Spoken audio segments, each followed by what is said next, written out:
Barangay Love Stories. Love Stories. Ikaw kapuso, ilang anak ang gusto mo para sa inyo ng magiging asawa mo?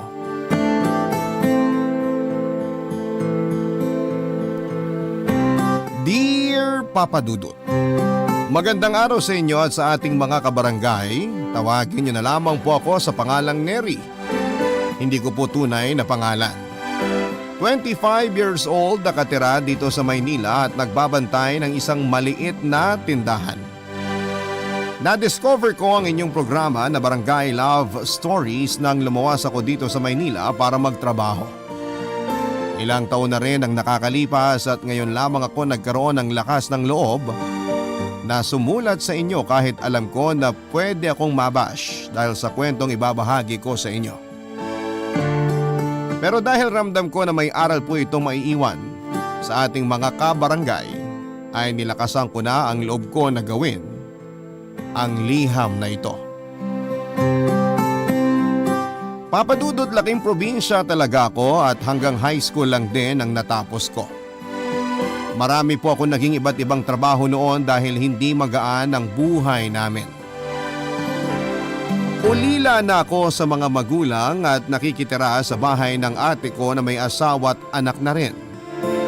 Hanggang sa naglakas loob na akong lumuwas ng probinsya.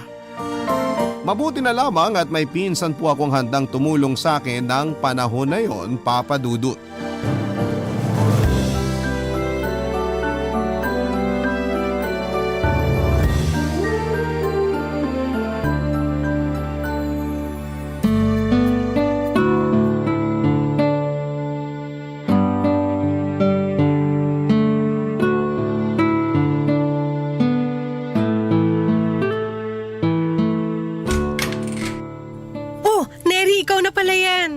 Sorry ate, medyo naligaw ako sa paghahanap dito sa bahay nyo.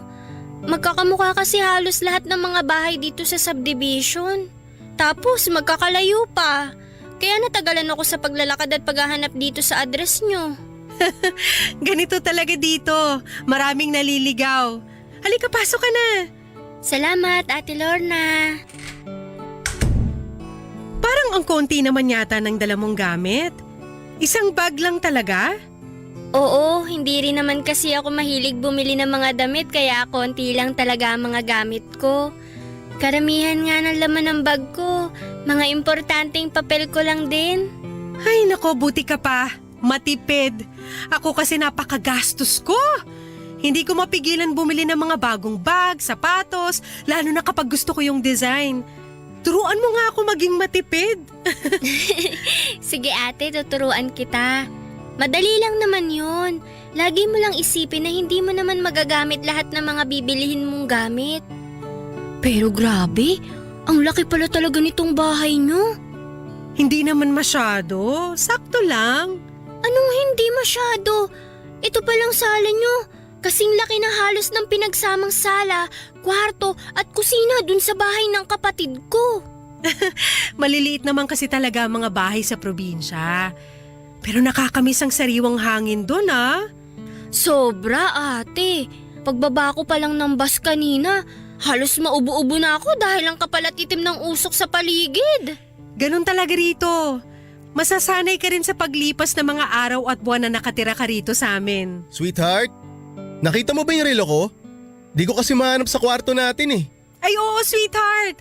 Binulsa ko muna tong relo mo. Nakita ko kasi kanina sa tabi ng TV. Eto oh. Ayun, salamat sweetheart. Diyan ko lang pala naiwan, nakala ko sa office. Oh, may bisita pala tayo?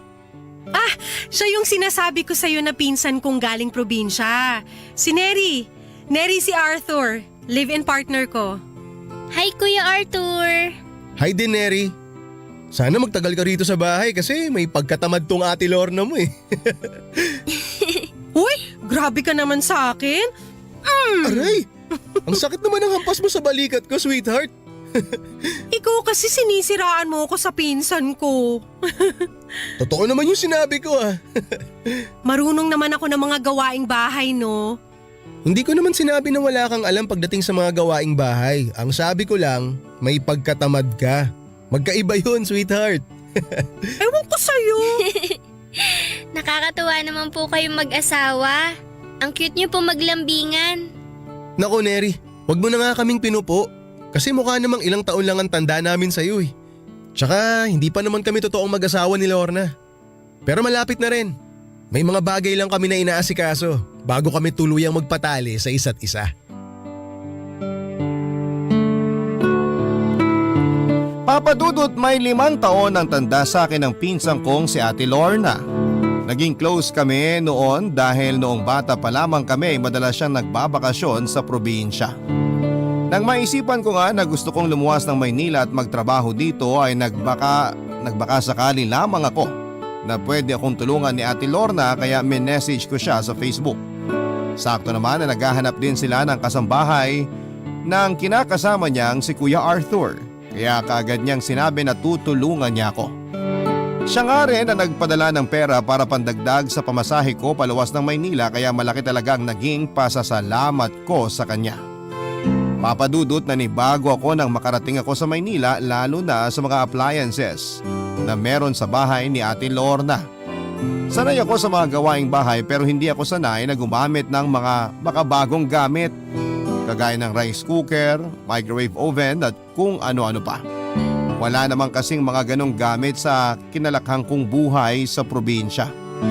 Pero dahil mabait si Ate Lorna at Kuya Arthur ay masyaga nila akong tinuruan sa paggamit ng mga appliances sa bahay nila. Naging maayos ang mga unang linggo at buwan ng pagtatrabaho ko bilang kasambahay kina Ate Lorna. Hanggang isang gabi ay nagising ako dahil sa narinig kong pagtatalo nina Ate Lorna at Kuya Arthur. At nang lumabas ako ng kwarto ay si Ate Lorna na lamang ang naabutan kong umiiyak sa sala. Dahil lumabas na pala ng bahay si Kuya Arthur, Papa Dudut.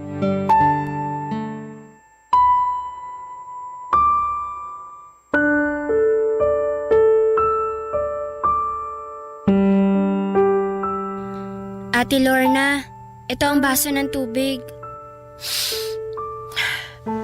Salamat, Neri. Gusto mo na mag-init ako ng tubig para magawan kita ng tsaa? Hindi na. Ayos na tong tubig. Pasensya ka na kung nagising ka ng dahil sa pagtatalo namin ni Arthur. Ayos lang kasi mababaw pa rin naman yung tulog ko kanina. Saan pala pupunta si Kuya Arthur? Magpapahangin lang pero uuwi rin yun mamaya. Baka magpapalipas lang ng init ng ulo niya sa labas. Ate? Madalas ba kayo mag-away ni Kuya Arthur ng gaya nito? Hindi naman masyado. Talaga? Sa totoo lang, medyo nagulat ako sa lakas ng boses niya kanina. Parang nun ko lang siya narinig na sumigaw ng ganun kalakas. Siguro kasi pagod siya sa trabaho kaya gano'n na lang kainit ang ulo niya. Narinig mo ba kung ano yung pinag-awayan namin kanina? Medyo, pero hindi naman lahat.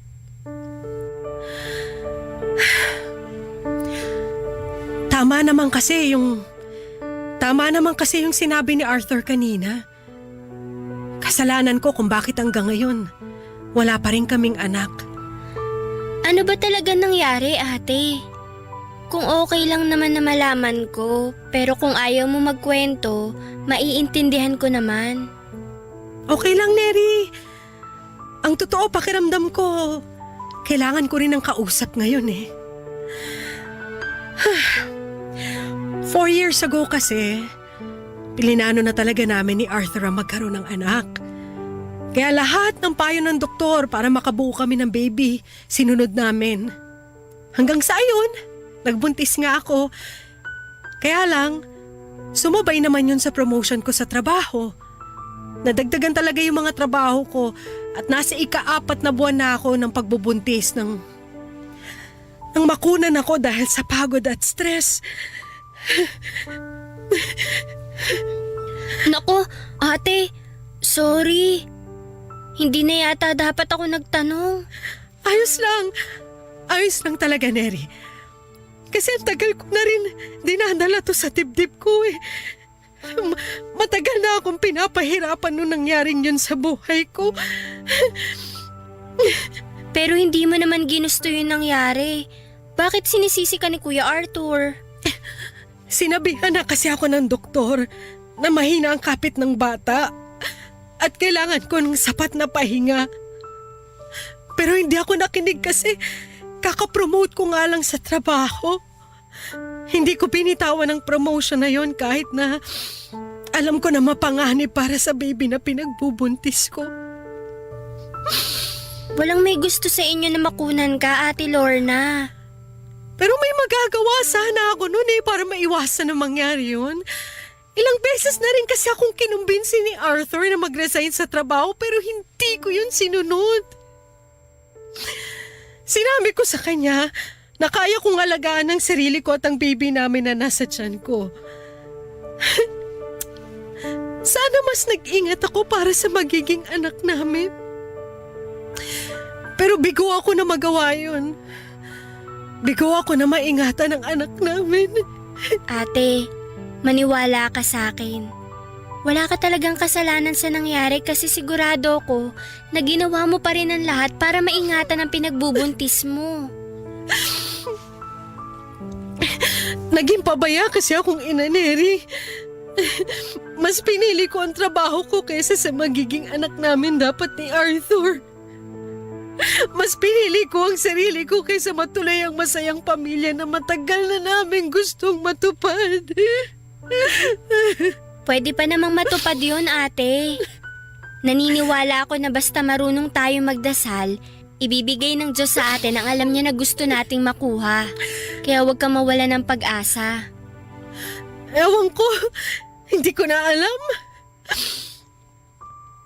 Lahat naman kasi ng payo ng doktor sa akin ngayon, sinusunod ko na.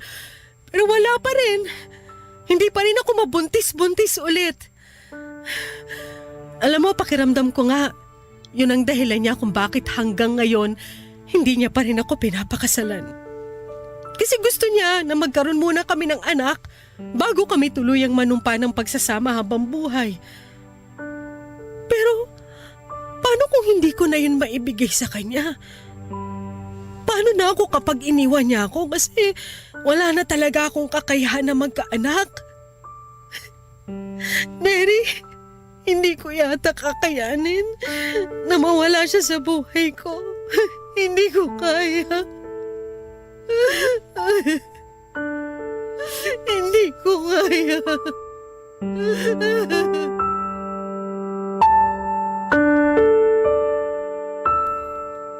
Papadudot na awa talaga ako noon kay Ate Lorna. Noong gabi kasi nagising ako dahil sa pagtatalo nila ay narinig ko ang panunumbat na sinabi ni Kuya Arthur sa pinsan ko. Sinabi nito na kasalanan ni Ate Lorna kung bakit hindi na sila magkaroon ng anak. Na nadadamay pa raw si Kuya Arthur sa kasalanan ni Ate Lorna na hindi pag-aalaga sa sarili kahit na alam nitong may bata nang dinadala sa sinapupunan niya. Na hindi raw ito magkakaroon ng komplikasyon sa matres kung hindi ito nakunan dati dahil sa labis na pagtatrabaho. At masyado raw kasing nakafocus sa trabaho si Ate Lorna kaysa sa pamilya na gusto nilang buuin.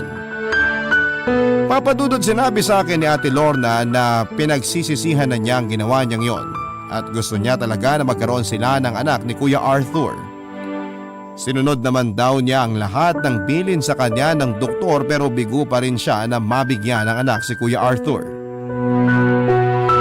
Sinabi ko sa kanya na magdasal siya dahil walang imposible sa Panginoon.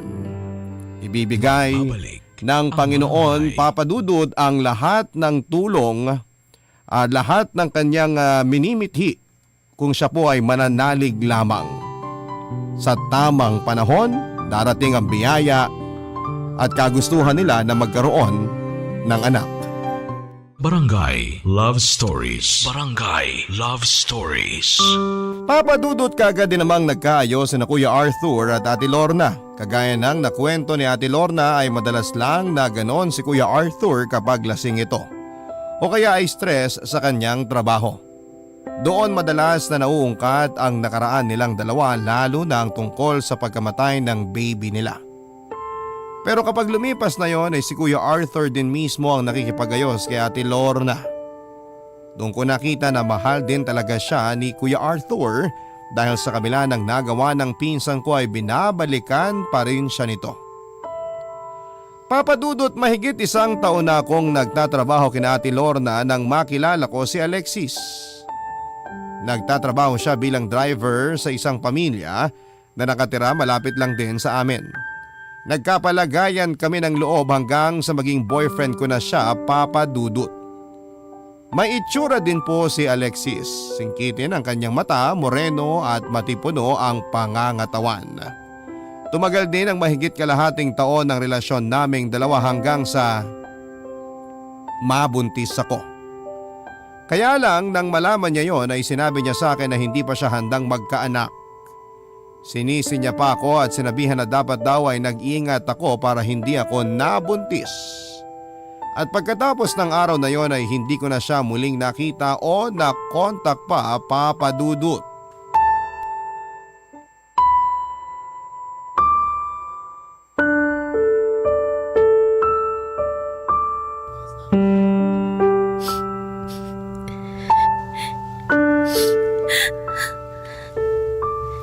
Neri, pakisama naman tong pantalon ni Arthur dyan sa mga pinaplansya mo. Sige ate.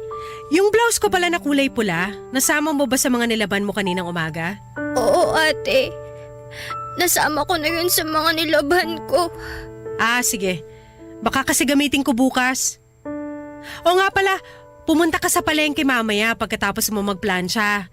Bumili ka ng karne ng baboy, bagoong, sibuyas, tsaka bawang. Nagre-request kasi ng binagoong ang baboy si Arthur para sa hapunan mamaya.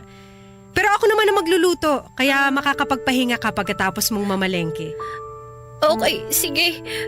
Pupuntahan na lang kita sa kwarto mo kapag tapos na ako sa pamamalansya ko dito. Teka, umiiyak ka ba? Hindi, Ate Lorna. Ano lang, medyo sinisipon lang ako. Neri, huwag ka nang magsinungaling sa akin. Namumugto pala yung mga mata mo ngayon ko lang napuna. Sa maga na mga mata mo parang buong gabi ka umiyak kagabi ah. Ayos lang talaga ako. Sipon lang to. Ano ba kasing problema? Sabihin mo na sa akin. Wala. Wala, Ate Lorna. Neri, ayoko nagsisinungaling ka sa akin. Parang kapatid na ang turing ko sa'yo kaya sana huwag mo namang ilihim sa akin ang mga bagay na gumugulo sa isip mo. Kasi hindi rin ako matatahimik pag nakikita ko may dinadala kang problema dyan sa dibdib mo. Pwede mo akong pagkatiwalaan. Pwede mong sabihin sa akin kung anong problema mo.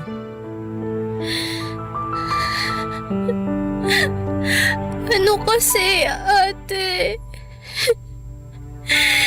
Buntis ako. Ha? Buntis ka? Sinong ama niyan? Si Alexis. Alexis? Yung driver dun sa malaking bahay na may automatic na gate? Oo, siya nga. Alam na ba niya yung tungkol sa pinagbubuntis mo? Oo, alam niya na rin, ate. Anong sabi niya? Anong plano niyong dalawa? Ayun na nga ang problema ko, ate. Mula nung nalaman niyang buntis ako, hindi ko na siya nakita pa. Ang sabi ng mga kasama niyang kasambahay sa bahay, umuwi na raw si Alexis sa probinsya nila. Hala! Paano yan? Nakukontak mo pa ba siya? May iba ka pa bang kakilala na pwedeng lapitan para makausap mo siya? Wala na, Ate Lorna. Wala naman akong kakilala na ibang kamag-anak niya. Tapos, lahat ng number niya na nakasave sa cellphone ko, hindi ko na rin makontak. Nako! Mahirap talaga hanapin yung tao na ayaw magpakita. Ikaw ba? Ano nang plano mo ngayon? Hindi ko nga alam, ate. Hindi ba naman kasi talaga ako ready maging nanay? Ni wala pa nga akong malaking naiipon para sa sarili ko. Tapos magdadagdag pa ako ng papakainin ko. Kung bakit naman kasi nabuo pa tong baby sa tiyan ko. Huwag mong sabihin yan. Alam mo naman na biyaya ng Diyos ang bawat batang mabubuhay sa sinapupunan ng isang babae. Kaya hindi ka dapat nagsasalita ng ganyan. Pero hindi pa nga ako ready maging nanay. Ayokong pareho kaming lumaking naghihirap ng magiging anak ko. Pwede ka naman naming tulungan ni Arthur. Pero alam mo, may naisip akong paraan para hindi ka mabigatan sa dinadala mo ngayon na problema. Hindi ko nga lang alam kung sasang-ayon ka dito sa naisip ko. Ano yun, Ate Lorna? Kung okay lang sa'yo, aampunin na lang namin ni Arthur ang magiging anak mo. At kung gusto mo, pwede rin kitang bayaran para sa baby mo. Para naman makapagsimula ka ng totoong bagong buhay, Neri.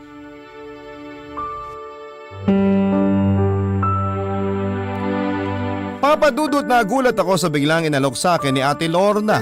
Oo, hindi pa talaga ako handang maging isang ina lalo na at wala pa akong masyadong ipon. Gusto ko pa rin talagang magbuhay dalaga. Pero hindi ko alam kung kaya ko bang ipamigay o ibenta ang ipinagbubuntis kong anak. Sinabi ni Ate Lorna na pag-iisipan ko dapat ang inaalok niya sa akin. Sinabi niya rin na pwede ko siyang bigyan ng presyo kung magkano ang gusto kong pagbenta sa anak ko sa kanya. Sasagutin niya lahat ng check-up at vitamins ko hanggang sa sa akin na pumayag ako na ibenta ang baby na ipinagbubuntis ko. Pero sinabi na rin pala yon ni Ate Lorna kay Kuya Arthur kaya pati ito ay kinumbinsin na rin ako. Sa huli pumayag na rin po ako sa gusto nilang mangyari na bilhin ang baby na noon ay nasa sinapupunan ko pa lamang, Papa Dudut.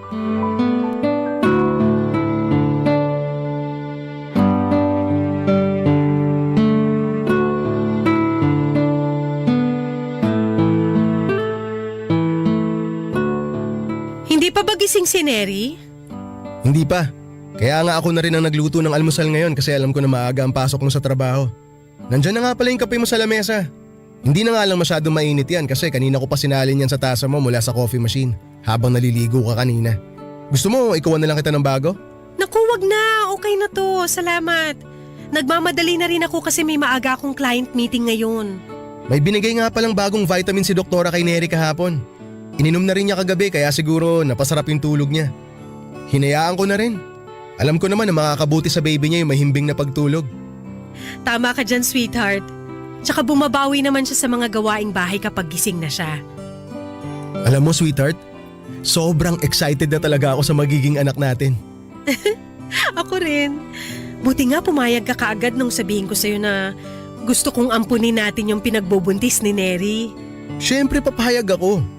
Alam mo naman kung gaano katagal ko nang gusto na magkaroon tayo ng anak, di ba?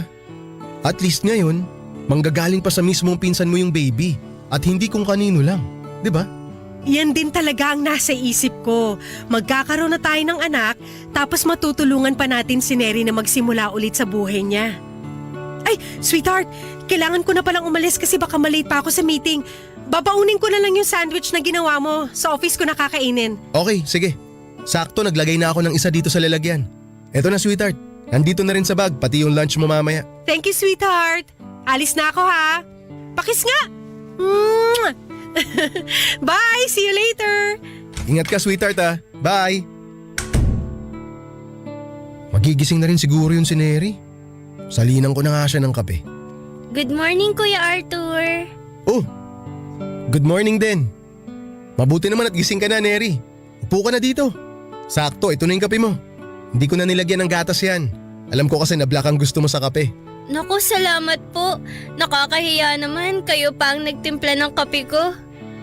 Mukhang kayo rin na nagluto nitong fried rice, longganisa at itlog ah. Oo, ako nga.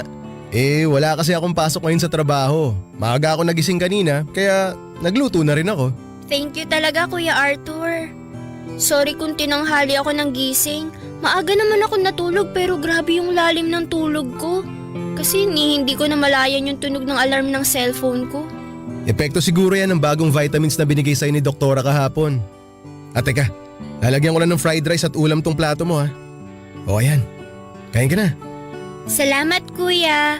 Pasensya na ikaw ang naabala ngayon sa paghahanda ng almusal. Ayos lang yun, ano ka ba? Alam mo naman na ang pinaka-importante ngayon, malusog mong maipanganak yung baby. Sobrang excited na nga kami ng ate Lorna mo kasi sa wakas, magkakaroon na rin kami ng anak. Kaya salamat talaga sa'yo, Neri ha. Ako pong dapat magpasalamat. Kung hindi dahil sa inyo, hindi ko na alam kung kanino pa ako pwedeng humingi ng tulong. Baka nga tuluyan ko na rin na ipalaglag ang baby na to dahil hindi pa talaga ako handa sa ganitong klase ng responsibilidad. Ay, mabuti talaga at kinausap ka ni Lorna. Baka kasi kung ano pang nagawa mo sa baby at sa sarili mo. Huwag kang mag-alala. Hindi ka namin pababayaan. Isang pamilya tayo sa bahay na to.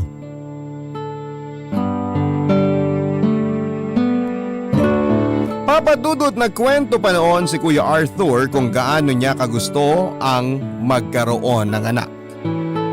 At nakaramdam ako ng awa para sa kanya. Nakita ko kasi sa mga mata niya at nabakasan sa boses niya na sabik talaga siyang magkaroon ng anak. Nakwento niya na siguro nga raw kasi ay lumaki siya na walang kapatid at malayo sa mga magulang niya. Kaya gusto niyang maranasan na maging isang magulang at iparamdam ang totoong pagmamahal sa magiging anak niya. Malaki rin ang naging pasasalamat niya sa pagpayag ko na ibenta sa kanila ang magiging anak ko. Dahil tinupad ko raw ang isa sa mga pangarap na gusto niyang mangyari sa buhay niya. Papadudot naging sobrang mabait din si Kuya Arthur at Ate Lorna sa akin. Kagaya ng sinabi ng pinsang ko ay sinagot nila ang lahat ng gastusin para sa ipinagbubuntis ko. Nahihiya na nga ako noon dahil nakikita ko na malaki na rin ang nilalabas nilang pera kaya naman bumawi ako sa mga gawaing bahay. Pero binili ni Ate Lorna na huwag na raw akong gumawa ng mabibigat na gawain dahil baka makasama raw yon sa ipinagbubuntis ko na magiging anak nila ni Kuya Arthur, Papadudot. Barangay Love Stories. Barangay Love Stories. Papadudod sa paglipas ng mga linggo at buwan ay mas naging maasikaso si Kuya Arthur sa akin kesa kay Ate Lorna. Noong nasira ang washing machine sa bahay ay kagad siyang bumili ng bago para hindi ako mahirapan sa paglalaba. Ayaw niya rin nang nagbubuhat ako ng mabibigat na bagay. Tapos madalas na gusto niya pang siya ang nagluluto para raw maging healthy ang baby ko pagdating sa mga kinakain ko. Siya rin ang palagi kong kasama sa mga check-up ko dahil naging busy noon si Ate Lorna sa trabaho. Yon ang naging daan para unti-unting mahulog ang loob ko sa kanya. Papadudot pinigilan ko naman ang sarili ko na magkagusto kay Kuya Arthur kaya lang ay dumating ang araw na ipinagtapat niya sa akin na may gusto na siya sa akin. At nagkaroon na kami ng lihim at maling relasyon. Sweet si Kuya Arthur sa akin kapag kami lamang ang magkasama sa bahay lalo na sa loob ng kotse. Sinabi niya rin sa akin na mas mahal niya na ako kesa sa pinsan ko. Nang magkaroon ng out-of-town seminar si Ate Lorna at ilang araw siyang mawawala sa bahay noon ay nagkaroon kami ng pagkakataon na mas solo ang isa't isa. Doon namin mas naiparamdam ang napakainit naming pagmamahal sa bawat isa, Papadudot.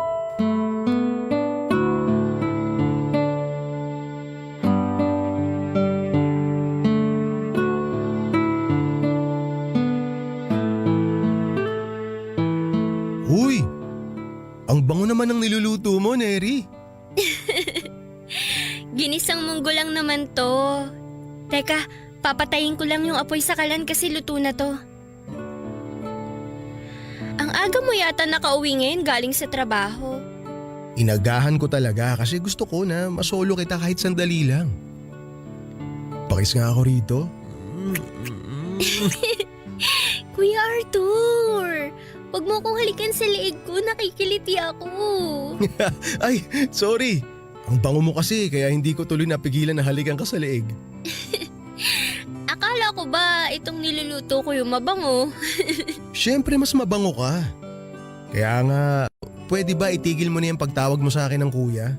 Hindi mo naman na ako kuya eh. Boyfriend mo na ako kaya dapat Arthur na lang ang itawag mo sa akin. Okay, sige. Arthur. Pakis nga ako sa lips. Arthur, parang may narinig ako naglalakad papunta dito sa kusina. Si Ate Lorna yata yun. Lumayo ka sa akin kasi baka mapansin niya pa tayo. Okay, sige. Buti na lang hindi traffic. Hindi ako nahirapang bumiyahe pa uwi. Hi sweetheart! Oh, Arthur! Nandito ka na pala sa bahay. Akala ko mauuna pa ako makauwi sa'yo. Inagahan ko talaga ang uwi kasi alam ko na ngayon ang uwi mo galing sa seminar nyo. Namiss kasi kita eh. Aww, namiss din kita.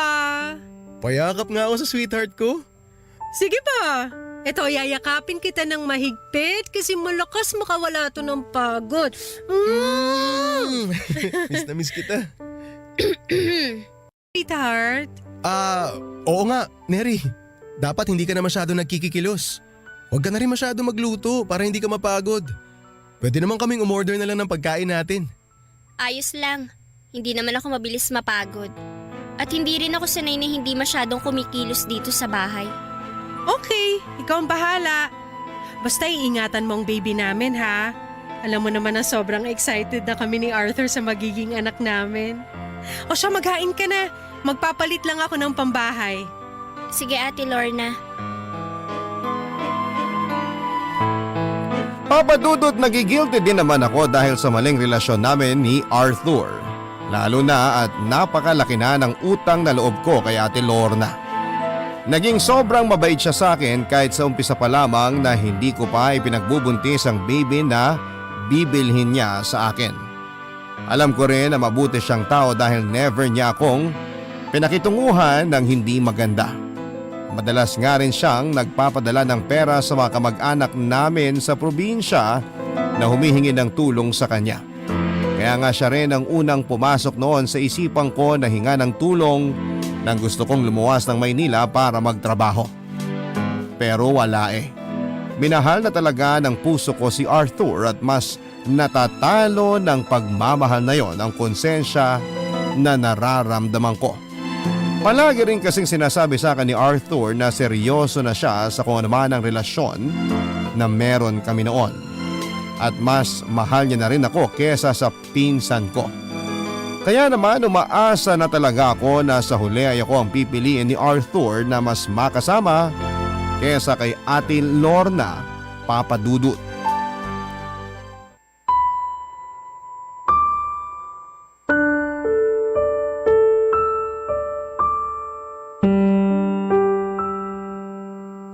Neri naman, kausapin mo na ako. Mamaya na. Hindi mo ba nakikita na busy ako sa paglilinis nitong lalagyan ng mga plato? Eh di kausapin mo ko habang ginagawa mo yan. Alam mo Arthur, nakakaistorbo ka lang dito eh. Pumasok ka na nga lang sa loob. Baka mamaya magising pa si Ate Lorna at maabutan tayo nag-uusap dito. Siguradong magtataka yun. Sige, ganito na lang. Ako na lang ang gagawa niyan habang kinakausap mo ko. Bakit ba ang kulit mo? Sinabi ko na nga mamaya na lang tayo mag-usap, di ba? Eh kasi kagabi mo pa ako hindi kinikibo eh. Sinabi ko na sa'yo na masakit ang ulo ko kagabi. Ano bang mahirap intindihin dun? Masakit ba talaga ulo mo o nagsiselos ka lang? Kasi alam mo na 6th anniversary namin ni Lorna kahapon at nag-date kami. Kaya ka nagsiselos. Bakit naman ako magsiselos? Si Ate Lorna naman talaga ang girlfriend mo, di ba? At pampalipas oras mo lang ako kaya wala akong karapatang magselos. Ano ba yung sinasabi mo? Hindi kita pampalipas oras lang, Neri. Alam mo yan. Hindi mo naman maaalis sa akin na isipin yun kasi hindi naman talaga ako ang girlfriend mo. Pero ikaw naman ang pipiliin ko sa huli. Talaga? Ako ang pipiliin mo kaysa kay Ate Lorna? Oo. Kasi ikaw na nga ang mahal ko. Ang tagal ko nang sinabi sa'yo yan di ba? Kaya huwag ka nang umiyak. Kasi baka makasama pa yan sa magiging baby natin eh. Halika nga rito. Yakapin kita para kumalma ka. Basta ito ang tatandaan mo. Mahal kita. At wala nang magbabago ron. Okay? Anong ibig sabihin nito? Ate Lorna? Bakit nakayakap ka sa boyfriend ko, Neri? At ikaw, Arthur, ano yung narinig ko na mahal mo si Neri? Kailan niyo ba ako niloloko? Lorna, sandali lang. Magpapaliwanag ako. Pero pwede ba kumalma ka muna? Hindi! Huwag mo ako lalapitan at mas lalong huwag mo ako hahawakan! Ngayon sagutin niyo ang tanong ko. May relasyon ba kayong dalawa? Ate Lorna, sorry. Sorry! Sorry para saan? Para sa pambababoy niyo dito sa pamamahay ko? Lorna, please! Kumalma ka lang! Huwag ka sumigaw! Bakit? Nahihiya kayo marinig ng mga kapitbahay natin na may ahas at baboy akong pinatira dito sa mismong pamamahay ko? Saka ano ba pumasok sa isip mo, Arthur? Pipiliin mo talaga ang diskrasyada babae na yan kesa sa akin? Ate Lorna, sumusobra ka na. Bakit naman ako hindi pipiliin ni Arthur? Alam naman natin na hindi hamak na mas lamang ako sa'yo. Dahil kaya kong bigyan ng anak si Arthur, hindi kagaya mo na may bulok na matres. Ang kapal na mukha mo! Wala kang utang na loob, Neri! Lorna, tama na! Ito na Huwag mo siya sabunutan! Bitawan mo siya, Lorna! Ano pa? Tinulungan kita! Pinakain kita! Binuhay kita! Kakalbayin talaga kitang babae ka! Pwede ba, Lorna, kumalma ka? Umalis ka dyan sa harapan ng haliparot na babae na yan, Arthur! Dahil sisirain ko talaga ang mukha niya! Arthur! May dugo! Naku, Dinudugo ako, Arthur! dinudugo ka nga, Neri! Relax ka lang! Lumapit ka sa akin! Sandali! Huwag kang mag-alala! Bubuhatin na kita! Dadaling kita sa ospital! Mabuti nga sa'yo! Ayoko mawala ang baby ko!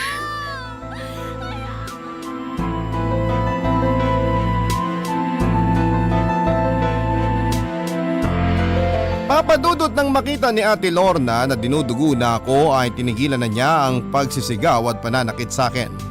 Kagad naman akong dinala ni Arthur sa ospital at doon nga ay napaanak na ako ng maaga.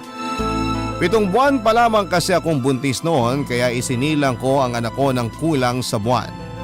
At habang nakakonfine ako sa ospital ay sinabi sa akin ni Arthur na tuluyan na niyang tinatapos ang relasyon nila ni Ate Lorna at ako na talaga ang pinili niya. Gustong magdiwang ng puso ko noon kaya lang ay hindi sapat ang saya na nararamdaman ko dahil naka-incubator pa rin si baby ng mga oras na yon. Sinabi rin ni Arthur noon na kinuha na niya ang mga importanteng gamit ko at gamit niya mula sa bahay ni Ate Lorna. Nang ma-discharge ako sa ospital ay tinupad ni Arthur ang mga planong sinabi niya sa akin, Papa Dudut.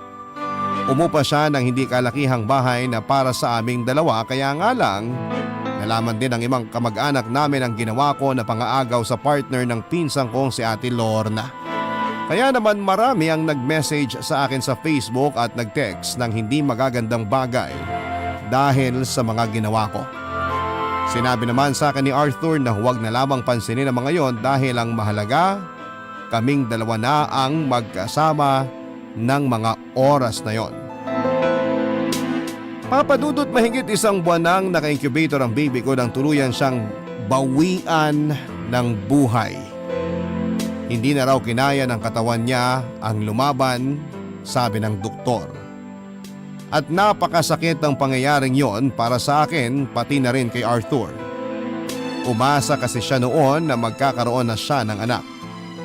Yung tipong kahit na hindi pa niya kadugo ay tinuring na niyang anak ang baby ko. Kaya lang ay hindi pa talaga siguro na katadhana na magkaroon kami ng anak ni Arthur kaya maagang kinuha si baby mula sa akin. Ayoko namang isipin na karma ang pangyayaring yon dahil sa kasalanan na nagawa ko. Dahil ayoko na ring maramdaman pa ang pagka-guilty ko dahil sa pangaagaw ko kay Arthur mula sa pinsang kong si Ate Lorna.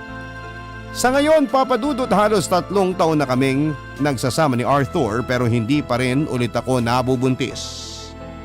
Minsan nga ay napipressure na rin po ako dahil nararamdaman ko na gusto na ni Arthur na magkaroon kami ng anak. Palagi niya kasing tinatanong kung hindi pa raw ba na-delay ang menstruation period ko. Tapos pina-check up niya pa ako para malaman namin kung may komplikasyon na ba sa matres ko. Sinabi naman ng doktor na wala at kailangan lang daw naming maghintay. Kaya lang habang tumatagal ang pagsasama namin na wala pa rin kaming anak ay para bang unti-unti kong nararamdaman na nagsisimula ng manlamig sa akin ang partner ko at natatakot ako na baka dumating din kami sa point na ipagpalit niya ako sa ibang babae. Papadudot, dito ko na po tatapusin ang sulat ko na ito at ramdam ko na maraming kabarangay natin ngayon ang naiinis dahil sa kwento kong ito. Pero sigurado naman ako na kahit papaano ay may ilan ding makakarelate, lalo na yung mga taong nagmamahal ng tamang tao sa maling pagkakataon. Ang inyong forever kapuso, Neri. Barangay Love Stories. Love Stories.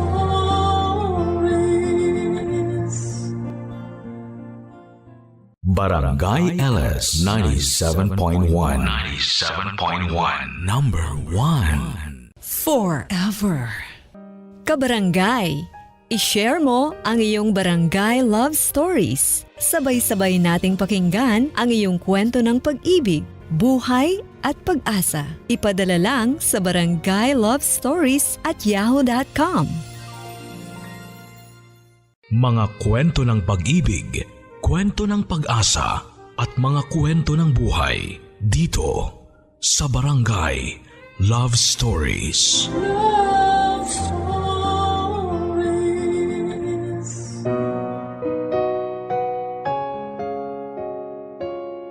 Marami tayong hiling sa buhay. Marami tayong bagay na inaasahan at pinapangarap na makamit balang araw. At para makuha ang mga bagay na ito ay kailangan natin itong pagtrabahuhan. Ang problema, mahirap tukuyin kung ang isang bagay ba ay para sa atin. Kaya minsan ay dumarating tayo sa puntong kinakailangan nating sumugal para malaman kung nakatakda bang mapa sa atin ang isang bagay o hindi. Ganito mismo ang dinanas ng kabarangay nating si Doniel. Sumugal siya sa pag-ibig pero worth it ba ang lahat ng ito sa dulo? Ating pakinggan ang kanyang storya dito lamang sa mga kwento ng pag-ibig, buhay at pag-asa sa nangungunang Barangay Love Stories. Dear Papa Dudut, magandang araw sa inyo, Papa Dudut. Kung dati ay sa news ko lamang napapanood ang mga karahasang nangyayari sa Metro Manila. Kamakailan lang ay nagkaroon ako ng first-hand experience sa mga karahasan na ito nung ako na mismo ang tumira sa isang lugar dahil lamang sa pag-ibig. Bago ang lahat ay ipapakilala ko muna ang sarili ko. Tawagin niyo na lamang po ako sa pangalang Doniel. 30 years old at isang nurse na tubong Baguio. 5 years ago ay lumipat ako sa Quezon City para sa mas mataas at mas maayos na sahod. Nakapasok ako sa isang private hospital na hindi ko na lamang papangalanan for privacy. Sa tulong ng isang kasamahang nurse ay tumira ako sa isang apartment building kung saan ay naging roommates kami. Pero tumagal lamang ito ng 2 taon, Papa Dudut. Pagkatapos noon ay ako na lamang ang mag-isang nangupahan sa apartment na yon matapos lumipat ng trabaho ang roommate ko. Okay lang naman sa akin yon, mas gusto ko nga na mag-solo dahil mas peaceful ang tumirang mag-isa dahil wala akong ibang taong pinoproblema maliban sa sarili ko. Sa loob ng 5 taon sa apartment na yon ako tumira. Pero kahit na matagal na ako doon ay nakakatuwang isipin na ilan sa mga kapitbahay ko sa apartment building na yon ay hindi ako masyadong kilala. Night shift kasi ako, Papa Dudut. 7:00 ako ng gabi lumalabas para magtrabaho at 7:00 ng umaga ako natatapos sa trabaho dahil nagpa-part-time din ako sa isang clinic na malapit lang din sa ospital. Sa buong araw ay tulog naman ako. Karaniwan ay nasa loob lamang ako ng apartment at pag may sobrang oras ay naglilinis o minsan ay nanonood ng mga pelikula. Hindi ako lumalabas o nakikipag-usap sa ibang tao sa building maliban na lamang sa gwardiya naming si Sarge.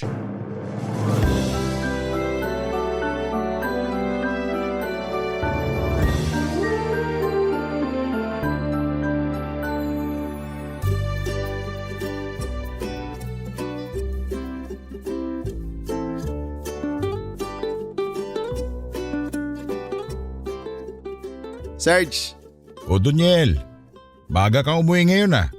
hindi nagbukas yung clinic na pinagpa-part-timean ko kaya napaaga ako ng uwi. Talagang banat na banat ang buto mo ha. Lahat na lang ng trabaho makita mo, lagi mo pinapasok. May pinag-iipunan ka ba? Wala naman. Marami lang talagang bayarin kaya bawal tamarin.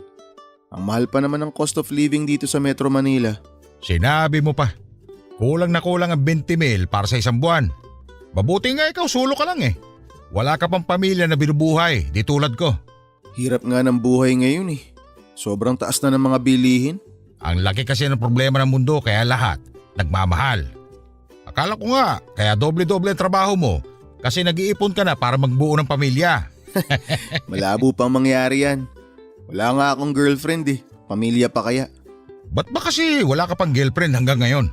Ikaw naman Sarge, parang di mo naman alam pinagdaanan ko. Ikaw kaya lagi ko nakakakwentuhan tungkol sa love life ko. Mga pag-ibig na purong ngiwi. Alam ko naman yun. Lagi kang ambigo sa pag-ibig pero mabilis ka naman makahanap ng babae. Kaya nga ako nagtataka na wala ka pang naipapalit sa ex mo. Ilang buwan ka namang single? Matagal na. Di ko na maalala. Pero tingin ko, malapit na ako magkaroon ng bagong girlfriend. Talaga? Taga saan? May nakilala ako, taga Malabon. Sara pangalan. Yan! Ganyan dapat. Hindi lang dapat puro trabaho inaatupag mo. Kumusta naman siya? Maganda ba? Oo naman. Anong trabaho? Nurse din? Sa kumpanya siya nagtatrabaho. Ewan ko parang sales manager ata. Bago lang kami magkausap eh. Nakilala ko siya sa Facebook. Sayang na unahan ako. May rereto pa naman sana ako sa'yo. Sino naman? Di ba nga last week, umalis na yung nakatira dyan sa isa sa mga unit sa 5th floor? Yung nakwento mo na isang pamilya? Oo, yun nga. O tapos? Kaninang umaga kasi, may babaeng nag-inquire. Tinignan niya yung unit na bakante ron. Ang balita ko, kukunin niya daw yung unit. Ano itsura? Maganda? Oo, maganda. Parang artista. Akala ko nga artista eh. Payat siya na matangkad. Makinis din. Kung wala akong asawa, babakuran ko eh. Mukhang maigi nga ah. Maigi talaga. Kaya nga sabi ko, bagay kayo. Gwapo ko naman eh. Siguro hindi masyadong nagkakalayo yung edad nyo. Kailan daw siya lilipat? Hindi ko pa alam. Basta ang alam ko, naka-reserve na yung Unit 505 para sa kanya. Abangan mo na lang siya. Sigurado ako na pati ikaw, mabibihag sa ganda niya. Pas muna, Sarge. Doon muna ako kay Sara. Bahala ka. Sinasabi ko sa'yo, mas maganda tong taga 505. Aanihin ko naman yung ganda kung hindi naman ako type, di ba? At least tong si Sara, interesado na sa akin. O sa bagay, tama ka nga naman. O sige na, Sarge. Maiwan na kita ha. Naantok nga ako eh. Pahinga muna ako. O sige. Mag-out na rin ako maya.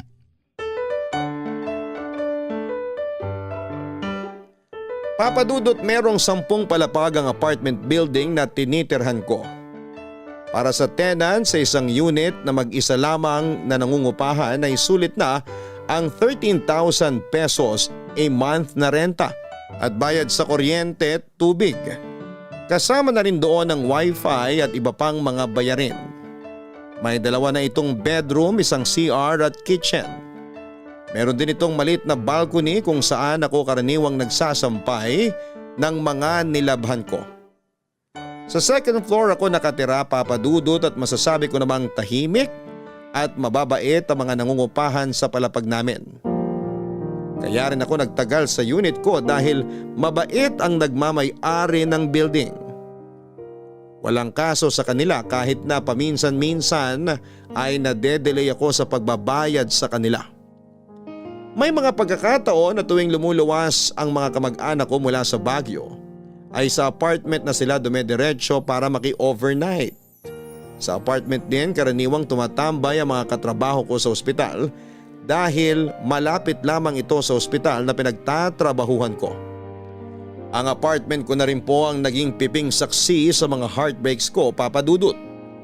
Hindi na rin mabilang ang mga babaeng inuwi ko roon sa pag-asang makakahanap na ako ng makaka-forever ko. Kaso nga lang ay palagi akong minamalas pagdating sa pag-ibig, katulad na lamang ng huling naka-talking stage ko na si Sarah. Nakilala ko si Sarah sa isang dating app. Ilang araw din kami nag-usap sa chat at nag-date sa labas. Nung imbitahan ko siya sa apartment ay bigla na lamang nagbago ang pakikitungo niya sa akin sa hindi malamang kadahilanan. Mukhang naka-score na naman tayo ah. Yung chika babes na hinatid mo, sabay yung Sarah na sinasabi mong nililigawan mo? Oo, siya nga. Maganda rin. Ibang klase ang taste mo ah. Mahusay kang puminta. Magaling ang puminta. Wala naman napapasagot. Hindi kanya sinagot. Kaya naman pala ganyan ang itsura ng mukha mo eh. Para kang nakatanggap na masamang balita. Malakas talaga pakiramdam ko na di na kami ulit magkikita pagkatapos ng araw na to. Bakit mo naman nasabi yan? Ramdam ko na eh. Kita ko yung pagkadismaya niya kanina. Di ata nagustuhan yung nakita. Naliitan ata eh. Ganun ba? Wala naman yan sa laki ulit eh. Ang mahalaga, satisfied siya sa performance mo. Anong pinagsasabi mong satisfied sa performance? Yung unit ko yung sinasabi ko. Naliitan yata siya sa apartment ko. Masyado siguro mataas yung expectation niya kaya nadismaya siya nung nakita niya yung tinitirhan ko. Akala ko naman kung ano yung maliit na tinutukoy mo. Sigurado ko ba na doon siya nadismaya? Baka naman makalat kasi apartment mo. Sobrang linis nga ng unit ko eh. Wala kang makikitang alikabok doon kahit na araw-araw akong wala. Umasa lang talaga siguro yun na mayaman ako. Parang hindi naman siya mukhang pera. Hindi ko naman sinasabi na mukhang pera si Sarah. Mayaman kasi yun eh. Kaya sa tingin ko mayaman din ang hanap niya. Baka naman masyado ka lang nag-iisip. Hindi Sarge, ramdam ko eh. Di ba nga kararating lang namin? Wala pa nga kaming 30 minutes sa unit ko eh. Nag-aya na siyang umalis. May emergency siguro. Oo nga, gusto niya na akong takasan. Yun yung emergency. Hayaan mo na yun. Ay. Marami pang babae dyan. Doon ka na lang sa sinasabi ko. Yung nasa unit 505. Oo nga, kumusta na yun? Nakalipat na ba? Oo, nandito na siya. Pero naglilipat pa lang ng gamit. Ang sabi sa akin, galing para sa Makati yung mga ibang gamit niya. Ang galing mo naman sumagap ng chismis. Saan mo naman nalaman yan? Gwardya ako eh, kaya dapat friendly tayo. Marami ako nakakausap dito na tenant na tulad mo. Alam na alam ko ang mga sikreto ng mga tao rito. Sa akin ba naman ibuhos lahat? Nakakatakot ka pala eh. Daig mo pa mga marites sa kanto. Siyempre, kailangan natin maging mabait sa mga tenant at unit owner para hindi tayo pagalitan. Ikaw nga rin eh. Lagi kang nakikipagkwentuhan sa akin eh. Ganon din yung iba siyempre. Sabagay, oo nga naman. Ano? Irereto na ba kita kay Unit 505? Di mo pa nga alam pangalan eh. Paano mo ako irereto dun? Tsaka pass muna ako dyan. Ipapahinga ko muna tong puso ko. Baka mamaya magtampo na to eh. Siguraduhin mo muna na wala ka na talagang tsansa kay Sarah. Naku, wala na yun. Di na ako aasa. Wala nga siyang reply sa chat ko ngayon lang eh. Ang malas mo naman talaga, hoy. Kaya nga eh. Ay, bahala na. Bahala na kung anong mangyari. Ay, nga pala Sarge, kumain ka na ba? Hindi pa nga eh. Bakit? May pagkain kasi ako sa taas. Nagluto ako ng dinner para sa amin sana ni Sarah. Kaso, ayun, umuwi. Iniwan ako.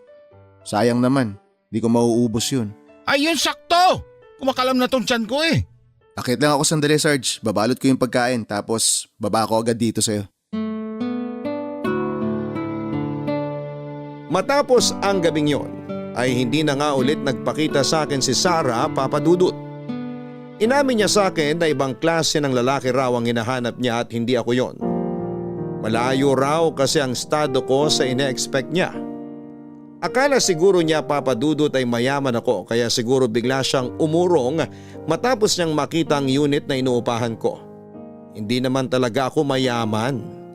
Sapat lang ang buwan-buwan na sinasahod ko. Ang kaibahan lang ay marunong akong humawak ng pera. Kaya kong i-budget ang pera ko sa mga pangangailangan ko. Simple lang akong tao at naiintindihan ko naman kung mas mataas ang standards ng mga babaeng nakikilala ko. Karapatan din naman nilang pumili ng lalaking nararapat para sa kanila. Nakakalungkot lang na hindi ko maabot ang standards na yon, Papa Dudut. Alam ko naman na wala sa expensive side ng Quezon City ang apartment ko. Hindi ko rin naman kasi kailangan ng mamahaling tutuluyan. Ang mahalaga para sa akin ay komportable ako sa tinitirhan ko. Pero sa kabila ng pagiging komportable ay aaminin ko pong minsan ay mahirap din ang maging mag-isa sa buhay. Oo nga't marami akong kaibigan, marami akong kakilala, pero at the end of the day, mag-isa pa rin ako sa bahay. Pagka-uwi ko ay palagi akong sinasalubong ng katahimikan. Wala akong mapagkwentuhan sa naging takbo ng araw ko. Wala akong mapagsabihan ng mga magagandang balita sa buhay ko. Doon na po ako nakakaramdam ng kalungkutan, Papa Dudut. Kaya kahit laging bigo pagdating sa love life ay patuloy pa rin ako sa paghahanap ng makakapareha ko sa buhay. Hanggang sa isang araw ay dumating sa buhay ko ang isang babae na hindi ko akalaing magpapatibok ulit sa puso ko. Buwan ng Disyembre noong lumipat sa apartment building namin ang isang babae na tawagin na lang natin sa pangalang Iya, Papa Dudut. Siya ang bagong tenant sa Unit 505 na nabakante sa 5th floor. Nabalitaan ko lang din ito kay Sarge noong minsang magkwentuhan kaming dalawa habang naghihintay sa binukong motorcycle taxi. Ayon kay Sarge ay mag-isa lang daw si Iya. Maganda siya, sexy at parang hindi dinadapuan ng araw ang makinis nitong balat. Sa tansya niya ay nasa late 20s ang babae. Nung unay wala akong interes kay Iya kahit na siya na lamang palagi ang bukang bibig ni Sarge. Kahit na medyo exaggerated pa ang mga kwento nito na bukod sa maganda ay mabait daw ang palakaibigan na dalaga. Hindi ko naman kasi masyadong pinapakialamanan ng mga tenant sa apartment building namin. Tulad nga ng sabi ko, Papa Dudut, bahay at trabaho lamang ako kaya wala akong masyadong kakilala sa amin. Usually kasi ay pagod na ako sa trabaho kaya wala na akong time na makipag-socialize. At mukhang gets naman ito ng ibang tenants. Minsan kapag may mga nakakasabay ako sa elevator, ngitian ko lamang sila ay sapat na. Pero iba si Iya, Papa Dudut. Katulad ni Sarge ay nagsimula rin akong mahumaling sa kanya nung ako na mismo ang nakakita sa taglay niyang kagandahan. Papasok na ako sa trabaho noon nung nadatnang ko si Sarge na kumakain sa kanyang maliit na pwesto. Bilang nakasanayan ko na siyang kausapin bago umalis, ay nagkwentuhan kami saglit. Hanggang sa dumating na nga si Iya at doon ko siya unang nakilala. Doniel! Papasok ka na? Oo, Sarge. Alis na ako. Baka maabutan pa ako ng ulan eh. Maaga pa! May bagyo ata kasi. Uunahan ko na bago dumating. Wala akong payong eh. Halika muna rito. Tekman mo to kinakain ko. Ano ba yan? Yima cake! Ito, may extra kutsara dito. Sarap nito. Patikim nga. Uy! Masarap nga. Saan mo ito nabili? Hindi ko to binili.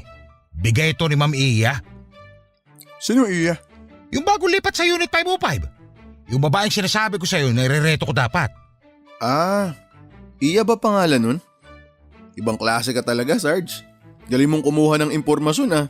Dapat pala naging reporter ka na lang eh. Binigyan niya ako ng pagkain kasi nga tinulungan ko sila nung nakaraan na iakyat yung ubi niya. Siya ba nagluto nito? Paisa pa nga. Masarap talaga eh. Oo, mahilig daw siya mag-bake eh. Nagbebenta ba siya ng ganito? Ano ulit tawag dito? Yima cake. Hindi siya nagbebenta niyan. Hobby lang daw niya yung mag-bake. Sayang. Gusto ko sanang bumili kung sakali. Masarap eh. Masarap, di ba? Oh, ayan na pala siya eh. Sino? Si Ma'am Iya. Yan oh, yung naka-jacket na may dalang payong. Ipapakilala kita sa kanya. Good evening, Ma'am Iya. Good evening din po.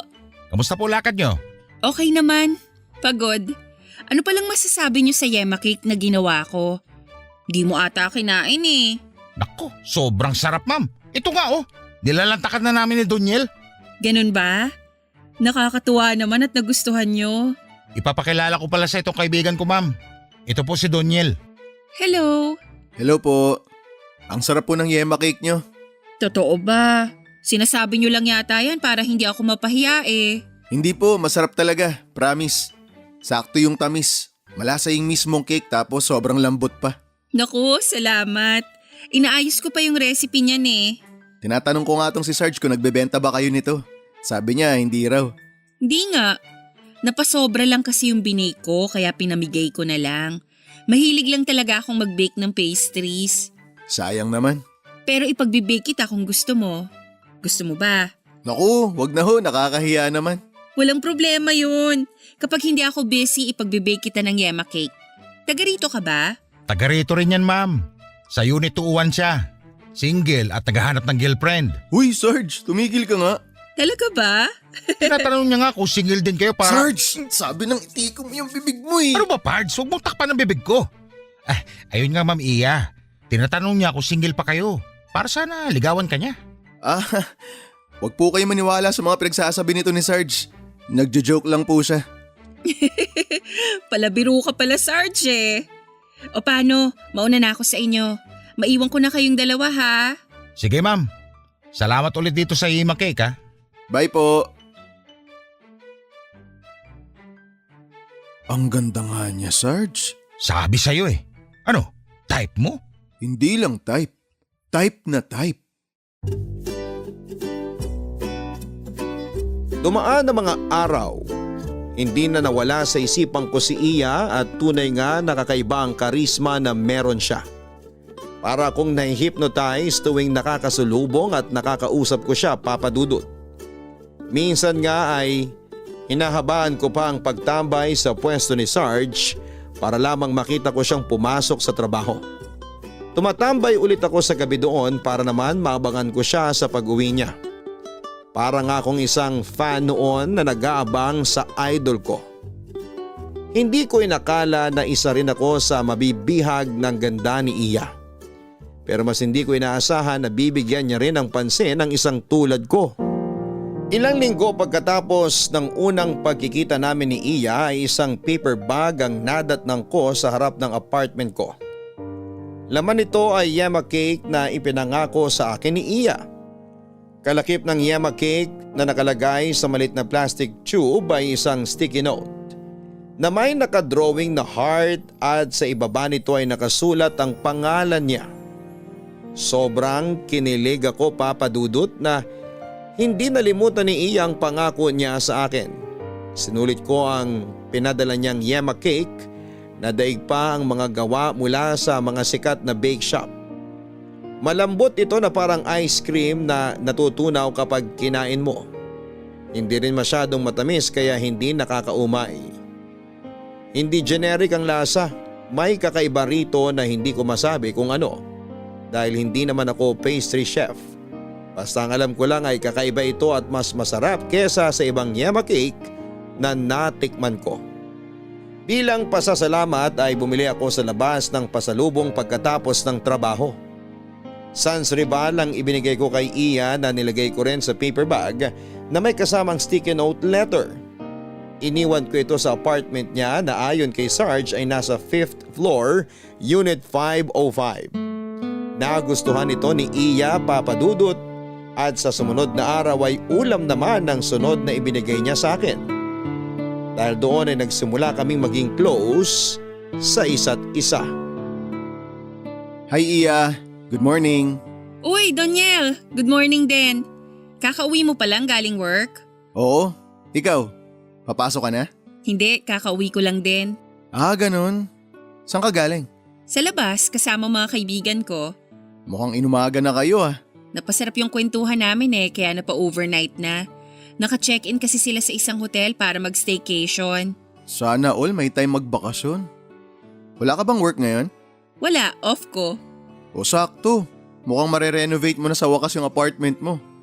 Di ba matagal mo nang kinukwento sa akin na marami ka sanang gustong ayusin kaso wala ka lang time? Oo nga kaso may lakad din ako ngayon. Maliligo lang ako saglit tsaka magbibihes tapos larga na ulit. Yun lang. Iba talaga kapag famous, no? Punong-puno ang schedule. Nye, di naman ako famous. Marami lang talaga akong lakad this month. Saan ang punta mo niyan? May bibisitahin akong friend from work tapos baka may lunch date ako mamaya. Ooh, may date ka? Meron, yung papa ko. Birthday kasi niya last week.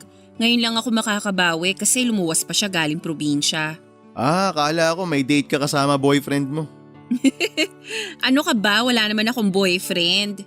Wala ba talaga? Yang gandang yan, hindi nawawala ng manliligaw yan. Parang imposible naman na mawala ng boyfriend ang isang Diyosa na katulad mo. Ikaw talaga, makajosa ka naman. Wala nga akong boyfriend. Bakit naman wala? By choice ba yan? Basta. Pero tumatanggap ka naman ba na manliligaw? Bakit? Manliligaw ka ba? Pwede ba? Sira ulo? Hindi nga, seryoso ako. Hindi ba pwede manligaw? Depende. Marunong ka bang manligaw? Oo naman. Sinong lalaki ang di marunong manligaw? Kung marunong ka naman palang manligaw, bakit wala ka pang girlfriend?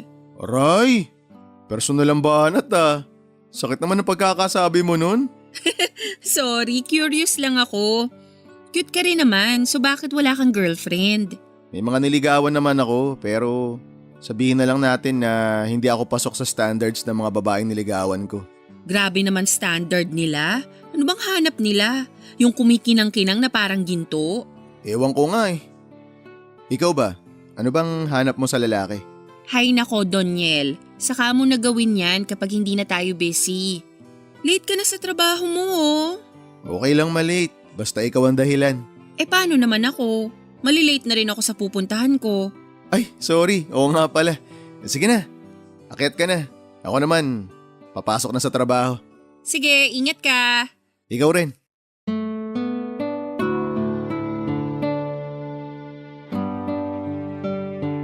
Papadudot, napaka-misteryosang tao ni Iya.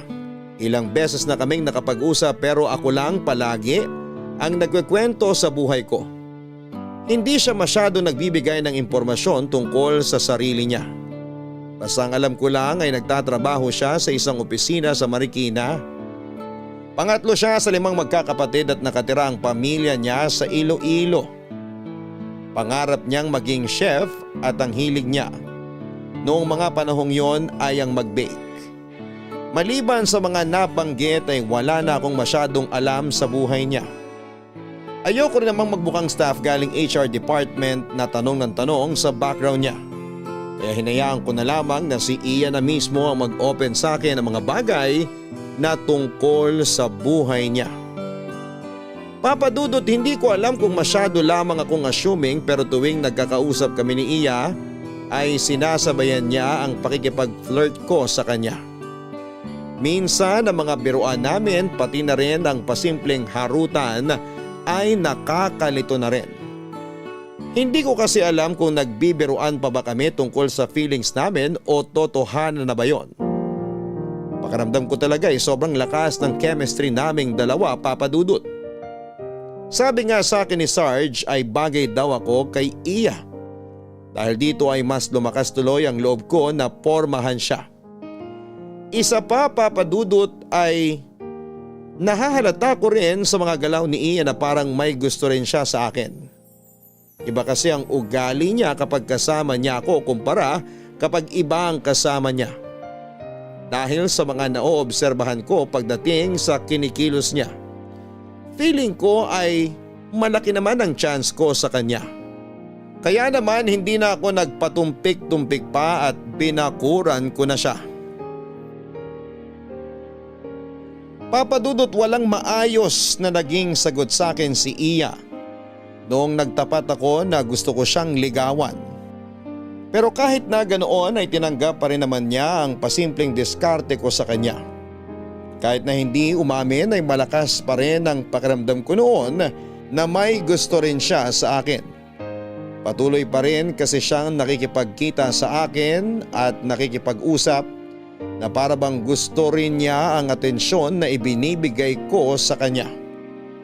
Minsan nga lang ay nahihirapan akong ipakita ang magagandang motibo ko sa kanya dahil sa magkaiba naming oras. Para nga kaming buwan at araw na hirap magpang-abot. Busy siya sa trabaho sa umaga, busy naman ako sa trabaho sa gabi. Ilang oras lang ang naibibigay namin sa isa't isa. Umaasa nga ako noon na milagro na madagdagan pa ang mga oras namin na magkasama para sana mapabilis ang pagiging malapit namin sa isa't isa. Ang nakapagtataka lang, Papa Dudut, maliban sa ayaw niyang magbigay ng mga impormasyon tungkol sa sarili niyang buhay, ayaw din niya na ibigay ang social media niya para sa akin. Pati ng phone number niya para sana kahit magkalayo kami ay pwede kaming makapag-usap. Nahanap ko naman ang Facebook niya pero hindi niya ako ina-accept sa hindi ko malamang kadahilanan. Naka-private din ito kaya kahit gusto ko siyang i-stalk ay hindi ko magawa. Ganon pa man ay pinilit kong gibain ang pader na namamagitan sa aming dalawa. Dahil ng mga panahon na yon ay sobrang nahulog na talaga ang loob ko kay Iya. Mas lalo tuloy akong nabahala noong nalaman ko mula kay Sarge na nagkaroon daw siya ng lalaking bisita sa unit niya. Napaisip tuloy ako kung ako lang ba ang ine-entertain niyang lalaki sa buhay niya o marami kami. Kaya naman hindi na ako nagpapetiks-petiks pa noong isang imbitasyon ang natanggap ko mula kay Iya. Pagka-uwi ko kasi galing trabaho ay isang tube ng yema cake ulit ang nadatnang ko sa may pinto ng apartment ko. May nakadikit ditong sticky note na nakasulat ang mga katagang 11 o'clock tonight, Unit 505. Kahit na walang pangalan ay alam ko na kung kanino ito galing, Papa Dudut.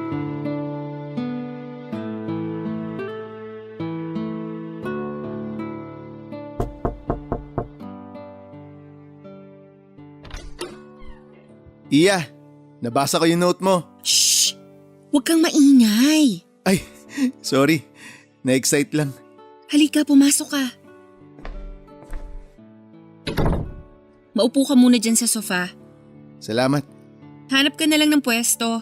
Pasensya na, medyo makalat. Nire-renovate ko tong sala eh. Ayos lang ako.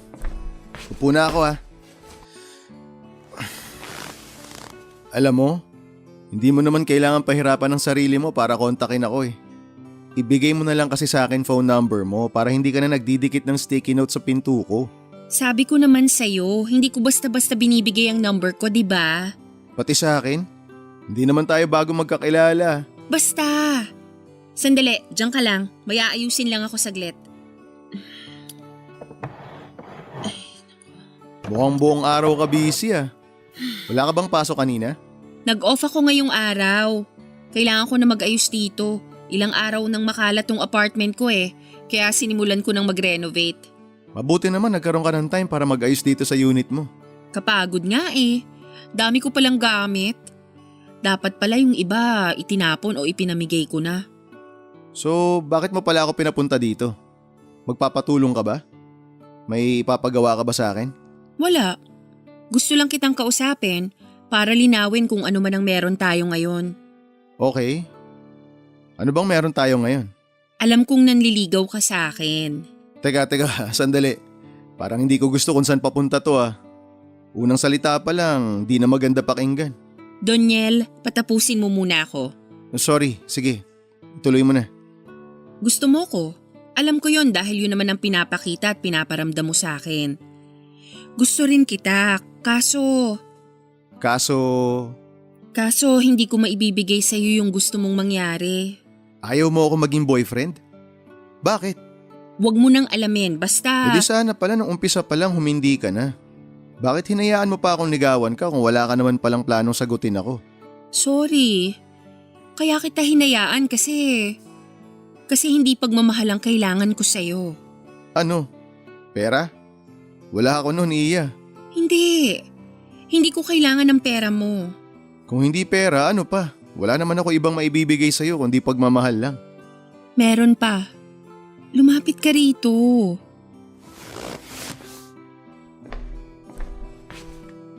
O ito, tingnan mo ako sa mata. Seryosong usapan. Ano bang kailangan mo sa akin? Kung ayaw mo sa pagmamahal ko, ano bang kailangan mo? Ito.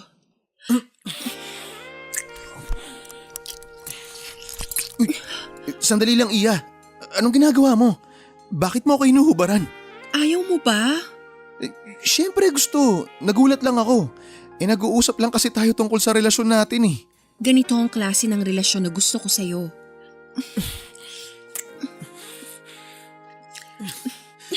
Kung ganito lang pala ang hanap mo, sige, maibibigay ko sa'yo to. Teka, hubarin ko lang tong suot ko.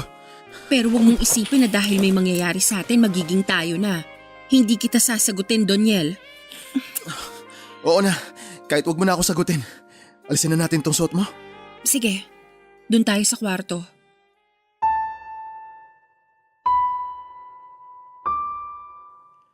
Papa Dudut, hindi na ako nagpumilit pa. Kung ayaw pumasok ni Iya sa isang relasyon ay wala akong magagawa. Pero kahit na ganoon ay nanatili ang pagiging magkaibigan namin. Naging more than friends kami pero less than lovers. Kumbagay magkaibigan lamang kami pero may mga bagay kaming ginagawa na hindi karaniwang ginagawa ng magkaibigan lang. Sa madaling sabi ay naging friends with benefits kaming dalawa ni Iya. Ayaw niya ako maging boyfriend pero gusto niya ako sa ibang bagay at yon ang ibinigay ko sa kanya, Papa Dudut. Pagkatapos ng trabaho ko noon ay sa unit ni Iya na kaagad ako dumidiretso kapag day off niya. Parang naging parte na ito ng weekly routine namin. Minsan naman kapag wala akong pasok ay si Iya ang nag-aabang sa apartment ko. Para kaming mga bata sa excitement tuwing magkikita kaming dalawa. Sabik na sabik kami sa katawan ng isa't isa. Nung una'y nalungkot ako dahil partner sa kama lang ang tingin niya sa akin pero kalaunan itinanggap ko rin naman ang role ko na yon sa buhay niya.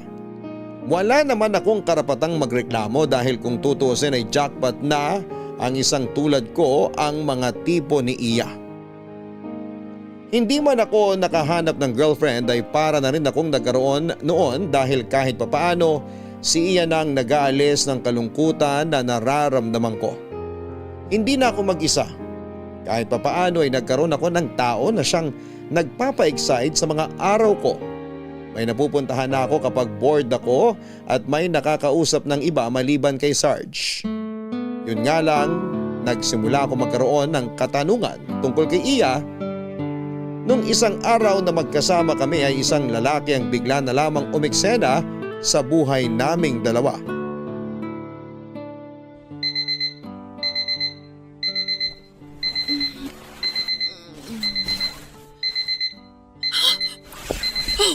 Oh my gosh! Daniel! Gumising ka na dyan!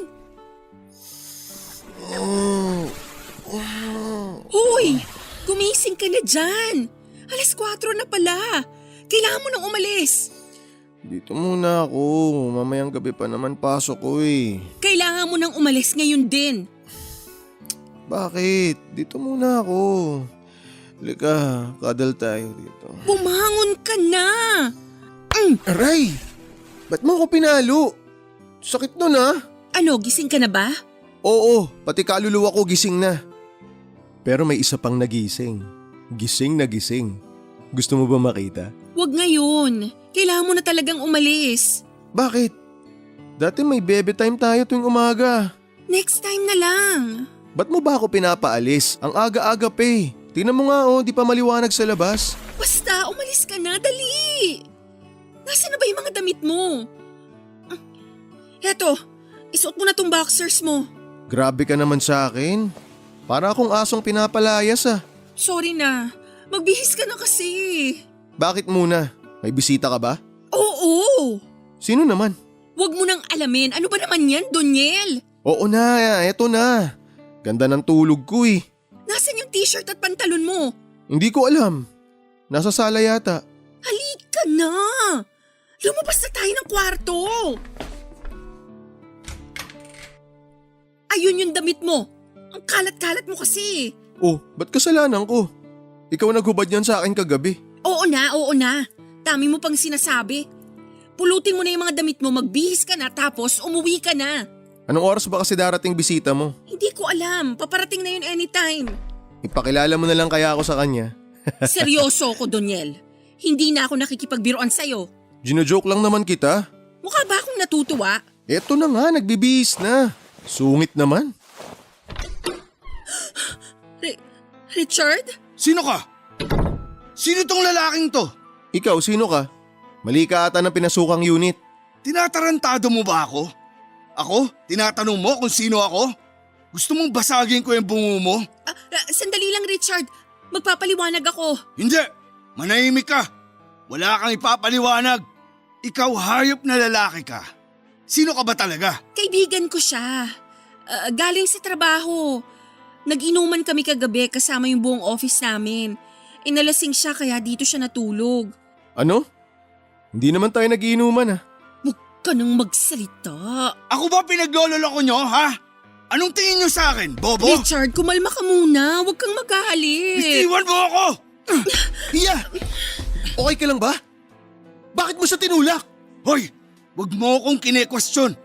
Gusto mo bang makatikim kayo pareho sa akin? Richard! Bitiwan mo ako! Iya! Isa! Doniel, Huwag mo umalis akong ka yakapin! na. Sinasabi ko sa'yo, Iya! Bitiwan mo ako! Teka, pakiusap! Huwag mo sasaktan si Iya! Pagbubuhulin ko kayong dalawa, hayop ka! Umalis ka na! Tatawag ako ng tulong! Wag! Umalis ka na lang, please! Hoy! Dito ka lang! Hindi pa tayo tapos!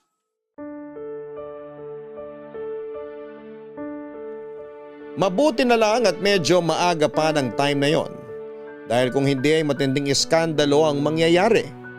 Sa takot ay agad akong umalis ng unit ni Iya na boxers lang ang suot ko. Ginamit ko ang hagdanan papunta sa unit ko dahil malaking kahihiyan ang kahaharapin ko kapag sumakay pa ako ng elevator. Papadudot litong-lito ako ng mga oras na yon at hindi kaagad na proseso ng utak ko kung ano ang nangyari. Nung una inakala kong namali lang ng pasok yung lalaki. Nung nalaman kong kilala siya ni Iya ay naisip ko na baka tatay niya ang dumating. Medyo may katandaan na rin kasi ang itsura nito. Malaki at batak ang katawan, may itim at talaga namang unang kita mo pa lamang sa kanya ay babahag na kaagad ang buntot mo. Kapag pinag-away kaming dalawa ay siguradong unang suntok pa lamang niya ay tulog na ako. Walang laban ang payat kong katawan sa tulad niya na parang marami ng pinagdaan ng bakbakan. Ayaw ko rin namang pong isipin na kinakasama yun ni Iya dahil ayaw kong matawag na kabit o mang-aagaw. Pero naalala ko ang kwento sa akin ni Sarge na lalaking paminsan-minsan ay bumibisita sa unit ni Iya. Ayaw ko man itong aminin pero baka nga ang lalaking yon ay maaring karelasyon ni Iya Papadudut. Pagkatapos ng pangyayaring yon ay pansamantala kong iniwasan ni Iya. Hindi ko naman siya ma-text o ma-chat man lang para sana maliwanagan kung ano ba ang nangyayari. Naglakas loob din akong magpunta sa unit niya para kausapin siya ng personal pero hindi niya ako pinagbubuksan ng pinto. Minsan nung wala akong pasok ay tumambay ako sa may entrance ng apartment building kasama si Sarge. Para hintayin si Iya at nang dumating siya ay nilampasan niya lamang ako na parang hindi niya ako kilala. Ang tanging gusto ko lang naman noon Papadudot ay maiksing paliwanag kung sino ang lalaking nakita ko sa unit ni Iya. Alam kong wala naman akong karapatang manghimasok sa buhay niya pero hindi lang talaga ako mapanatag lalo na dahil sa ginagawa niyang pag-iwas sa akin. Pakiramdam ko'y may nagawa akong kasalanan. Kung ganun man ang nangyari ay gusto kong linisin ang pangalan ko kung sakali. Pinalipas ko ang ilang araw at noong ayaw pa rin akong kausapin ni Iya, ay ako nang nagpumilit na lumapit sa kanya. Pero kahit na anong pagmamakaawa ang gawin ko ay pinagtulakan lamang ako ni Iya. Binantaan pa niya ako na tatawag ng pulis kapag nilapitan ko ulit siya. Sobrang sakit sa part ko Papadudot na pinagtatabuyan ako ni Iya sa kabila ng mga pinagsamahan namin. Sa uli tinanggap ko na lamang ang gusto niyang mangyari.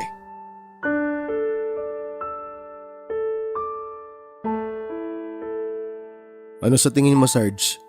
Asawa niya kaya yun? May asawa bang hiwalay ang tirahan? Hindi niya asawa yun. Parang 2 beses sa isang buwan lang bumisita yung lalaking yun dito eh. Ano? Tatay? Tatay siguro. Oo, tatay niya yun. Matanda na itsura eh. Hindi rin. Sabi mo, tinatawag siya ni Iya sa pangalan eh. May tatay ba na first name basis sila ng anak niya pag magkausap sila? Eh ano nga? Sino ba kasi yung lalaking yun? Mababaliw na ako kakaisip eh. Baka boyfriend niya. Ang sabi sa akin ni Iya, single siya. Bakit naman siya magsisinungaling? Ang taong malandi, magsisinungaling para makalandi. Grabe ka naman makapanghusga ng tao, Sarge. Hindi naman malandi si Iya. May lalaki nagpupunta sa unit niya. Tapos kinikita ka pa niya para galawin siya. Eh anong tawag doon? Hindi naman natin sigurado kung sino yung taong yun sa buhay ni Iya eh. Huwag na muna natin siyang husgahan. Kahit na. Pero ito, payong kaibigan lang ha. Mas makabubuti kung layuan mo na si Iya. Huwag ka na makialam sa kanila. Bakit naman? Pinapahamak mo lang sarili mo eh. Marami pang babae dyan. Huwag ka nang kumabit sa pag-aari ng iba. Sinasabi mo ba nakabit ako? Hindi. Sinasabi ko lang na may sabit na yan si Iya. Sayang nga eh. Ang ganda-gandang babae tapos nasa loob naman pala ang kulo. Sarge, hindi mo kilala si Iya para sabihin yung mga bagay na yan. Bakit ikaw? Kilala mo ba siya? Hindi, pero may pinagsamahan kaming dalawa. Nasasabi mo lang yan kasi patay na patay ka sa kanya. Nako, Doniel. Sinasabi ko sa'yo. Itigil mo na yan bago pa lumala ang sitwasyon. Gusto ko lang naman malaman kung ano yung totoo eh. Paano mo malalaman ang totoo? Kung mismo si Ian ang lumalayo sa'yo. Ayun na nga ang clue eh. Iniiwasan ka niya, ang ibig sabihin nun, tigilan mo na siya. Paano ko titigilan kung mahal ko na siya? Naku, yari tayo dyan. Dapat pala hindi na kita nireto sa babaeng yun eh. Kung alam ko lang talaga eh. Hindi ba kayo nakakapag-usap? Ikaw na lang kaya magtanong sa kanya. Hindi na. Hindi na nga siya namamansin tuwing binabati ko siya eh. Para bang lagi na lang siyang takot. Sa totoo lang, Sarge, yan din ang iniisip ko eh, kaya ako nag-aalala sa kanya. Kung nakita mo lang sana kung paano siya saktan ng Richard na yun. Kung boyfriend niya yun, bakit ganun? Mas gusto ba niya ng mas matanda? Mas gusto ba niya yung sinasaktan siya? Hindi natin alam kung anong kwento nilang dalawa. Huwag na lang nating alamin. Mag-move on ka na. Ihanap na lang kita ng ibang babae. Si Iya talaga gusto ko eh. Hindi na nga pwede. Tigas din ang ulo mo eh. Bahala na. Basta, hanggat hindi ako sinasabihan ni Iya na tumigil, hindi ko siya titigilan. Sa ngayon, bibigyan ko muna siya ng space. Bahala ka. Kung gusto mong pumasok sa gulo, bahala ka sa buhay mo. Good luck na lang talaga sa akin. Good luck na lang talaga, oy.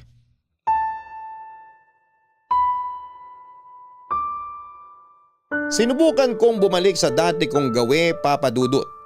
Pero hirap talaga akong mag-move on noon, lalo na't alam ko na nasa 5th floor lamang ang babaeng araw-araw na tumatakbo sa isipan ko.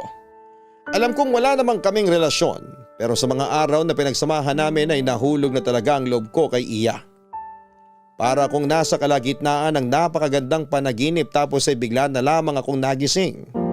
Ganon ang naramdaman ko noong iniwasan ako ni Iya. Dahil sa isang building lamang kami nakatira, hindi maiwasang nagkakasalubong kaming dalawa, Papa Dudut. May pagkakataon nga noon na nagkakasabay kami sa elevator pero hindi man lang kami nagkikibuan. Sobrang sakit sa dibdib ko na makitang wala na ang dating magandang aura ni Iya. Kita sa mga mata nito ang kalungkutan. Sobrang laki ng pinagbago niya simula noong nasira ang relasyon naming dalawa. Pinilit kong sanayin ang sarili ko na wala siya, Papa Dudut. Nakontento na ako sa pagtanaw sa kanya mula sa malayuan. Masaya na ako na kahit hindi kami nag-uusap ay nakikita ko pa rin siya kahit na papaano. May isang beses noon na off ko sa trabaho. Naisipan kong mag-inom mag-isa sa apartment. Nung magkaroon ng tama ang alak na iniinom ko ay bigla akong nagkaroon ng lakas ng loob para puntahan si Iya sa unit niya. Para masagot na ang mga katanungan sa isipan ko ay pinuntahan ko siya at nakiusap na pansinin na ako. Iya! Pagbuksan mo ako ng pinto. Iya, nandiyan ka ba? Iya! Kausapin mo ako! Doniel, anong ginagawa mo rito? Gabi na. Iya, mag-usap tayo. Lasing ka ba? Hindi ako lasing, nakainom lang. Please, kausapin mo naman ako. Halika, pumasok ka. May kasama ka ba dyan? Nandyan ba si… Wala. Mag-isa lang ako rito. Halika na, pumasok ka na bago pa tayo makita ng ibang tao. Umupo ka. Hindi na. Ayokong umupo. Ano bang gusto mong pag-usapan? Gusto ko lang malinawan. Malinawan san? Tungkol sa atin? Nasabi ko naman sa'yo nung simula pa lang, di ba? Na walang magiging tayo. Hindi kita mahal, Doniel. Akala ko ba gets mo na yun? Gets ko, pero… Pero umasa ka. Oo, aminado ako ron. Umasa ako. Pinaasa mo ako eh. Hindi kita pinaasa, Doniel. Dahil simula pa lang, sinabi ko na kung anong habol ko sa'yo. Ginusto mo naman yun, di ba? Pumayag ka sa setup natin kaya hindi kita pinaasa. Umasa ka lang talaga. Bakit ba kasi hindi mo ako magustuhan? Dahil ba dun sa Richard na yon? Sino ba kasi yung lalaking yun? Hindi mo na kailangan malaman. Kung gusto mo ng tahimik na buhay, huwag ka nang makialam sa buhay namin. Nilalayuan na nga kita para hindi ka na madamay sa gulo. Pero bakit ba ayaw mo pa akong tantanan? Kasi nga, mahal kita, Iya. Mahirap bang intindihin yun? Sorry pero mapapahama ka lang sa pagmamahal na yan. Huwag ako ang mahalin mo. Bakit? Bigyan mo ako ng rason kung bakit hindi kita dapat mahalin. Kasi kabit ako. Kabit ako ng isang sundalo. Ha? Sundalo? Si Richard ba yung sundalong tinutukoy mo? Oo, siya nga. Si Richard napapatayin ka kapag nakita ka niya ulit na kasama ko. Hindi mo ba siya pwedeng hiwalayan na lang? Hindi mo deserve ang maging kabit. Siyang nagbabayad sa unit ko. Siyang nagbibigay sa mga gastusin ko. Hindi ko siya kayang iwan dahil siya ang kailangan ko, Doniel. Hindi ko kailangan ng pag-ibig. Ang gusto ko lang, maayos na buhay at nakukuha ko ang mga gusto ko. Mabait kang tao, kaya maghanap ka rin ng girlfriend na kasing bait mo. Wag ako. Kaya ko rin naman ibigay sa'yo yung mga gusto mo Paghihirapan ko. Sorry pero sa inyong dalawa ni Richard, mas pipiliin ko pa rin siya. Mas pipiliin mong maging kabit? Wala kang alam sa mga pinagdaanan ko. Oo, siguro nga. Wala akong alam sa mga pinagdadaanan mo. Siguro nga wala akong alam sa buhay mo. Pero ang alam ko lang, hindi maganda ang kumakabit ka. Maganda ka, Iya. Mabait. Matalino. Punong-puno ka ng talento. Pero hanggang dito na lang ba ang kaya mo? Hanggang dito mo na lang ba kayang itrato ang sarili mo? Ha? Kaya pinagtsatsagaan mo na maging kabit ka? Nakakaawa ka naman. Umalis ka sa harap ko! Iya. Umalis ka sa harap ko! Papa Dudut, noong malaman ko ang dahilan ng lahat, ako na mismo ang umiwas. Ayokong pumasok sa isang gulon na hindi ko alam kung makakalabas ba ako. Pero huli na ang lahat noon, napuno na si Richard dahil inakala niyang inaagaw ko si Iya mula sa kanya. Kung alam ko lang noon na hindi na po pwede si Iya ay hindi ko na siya diniskartehan. Pero yon ang hindi maintindihan ni Richard at sinubukan kong humingi ng tawad sa kanya at ipaliwanag ang lahat noong nagkita ulit kami pero sarado na ang isipan nito. Ang tingin niya sa akin ay isang karibal. Nang minsan galing ako sa party ay tinambangan nila ako malapit sa apartment, Papa Dudut. Kasama ang mga kaibigan niya ay binugbog nila ako. 3:00 na noon ng madaling araw at wala nang masyadong tao sa kalsada namin kaya walang nakakita sa mga nangyari. Akala ko noon ay papatayin na nila ako, mabuti na lamang at bugbog lamang ang inabot ko. Noong nalaman ni Iya ang nangyari sa akin ay pinuntahan niya ako sa apartment para kumustahin. Sobra ang pag-aalala niya sa akin noon, Papa Dudut, dahil alam ni Iya ang kayang gawin ni Richard lalo na kapag galit ito. Kinausap niya ako na lumipat na lamang ng tirahan para matapos na ang lahat. Hindi ako pumayag dahil matagal na ako sa lugar na yon. Kaso nga lang ay hindi talaga ako tinantanan ni Richard, Papa Dudut.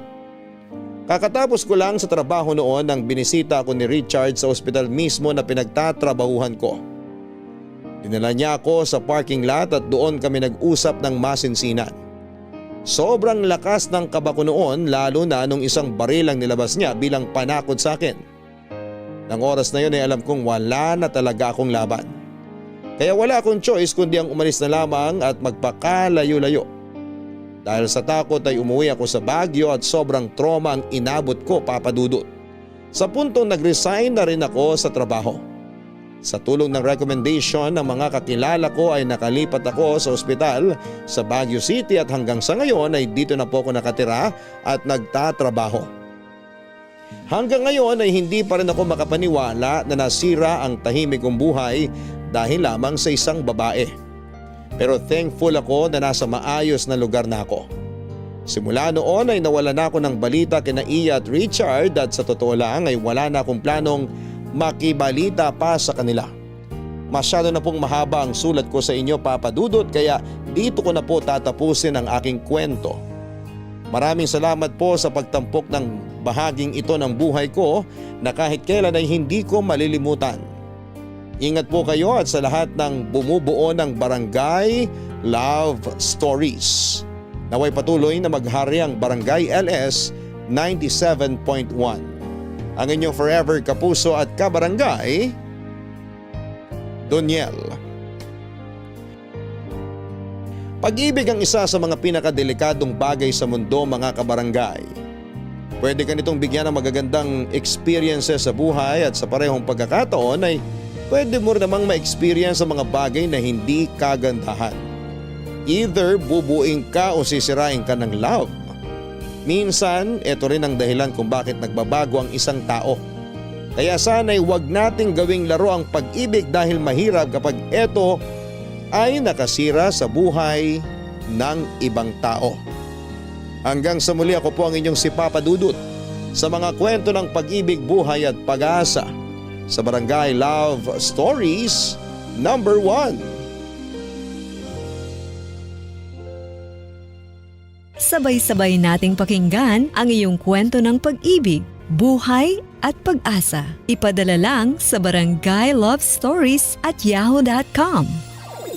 Nagustuhan ng iyong napakinggan? Ituloy yan via live stream sa www.gmanetwork.com/radio.